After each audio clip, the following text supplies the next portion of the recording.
Hello साथीहरू, it's me Manisha. Welcome to my mini blog. I hope सबैजना सन्चै हुनुहुन्छ होला।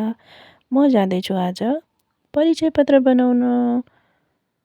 यदि हजुरहरूले पनि परिचय पत्र बनाउनु भएको छैन भने साथीहरू तपाईँहरू पनि टाइममा जानुहोस्, किन भन्दाखेरि हजुरको एकाउन्टहरू पनि बन्द हुनसक्छ।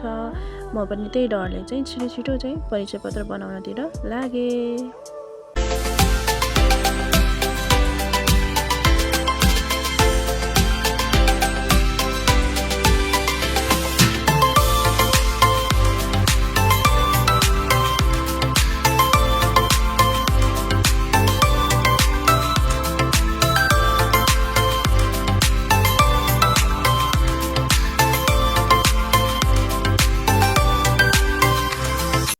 फाइनल साथीहरू परिचय पत्र बनाउने ठाउँमा पनि पुग्यौँ अनि हामी चाहिँ लाइनमा लाग्यौँ। यहाँ हेर्दा चाहिँ एकदमै लामो लाइन थियो, तर के गर्नु, लामो लाइनमा नि बस्नै पर्यो। अनि यहाँ चाहिँ एकदमै टोइलेट स्मेल आइरहेको थियो साथीहरू। टोइलेट स्मेल आए पनि के गर्नु, मुख थुन्दै भए पनि बस्नै पर्यो। के गर्नु, परिचय पत्र बनाउने जो सवाल छ अनि बनाउनै पर्यो। अनि अलि अगाडि जाँदा चाहिँ एउटा दिदीले भन्नुभयो मलाई, किन हजुर यहाँ लाइनमा उभिराख्नु भएको, अगाडि जानुहोस् न, अरू त बेबीवाला मान्छे होइन, अगाडि जानुहोस् भनेर भन्नुभयो। आजको जमानामा पनि यत्रो हेल्पफुल होइन, मलाई धेरै खुसी लाग्यो र त्यसरी म अगाडि बढेँ। अनि फाइनली आज मेरो छोराको कारणले चाहिँ आज छिटो बनायो परिचय पत्र। थ्याङ्क यू छोरो।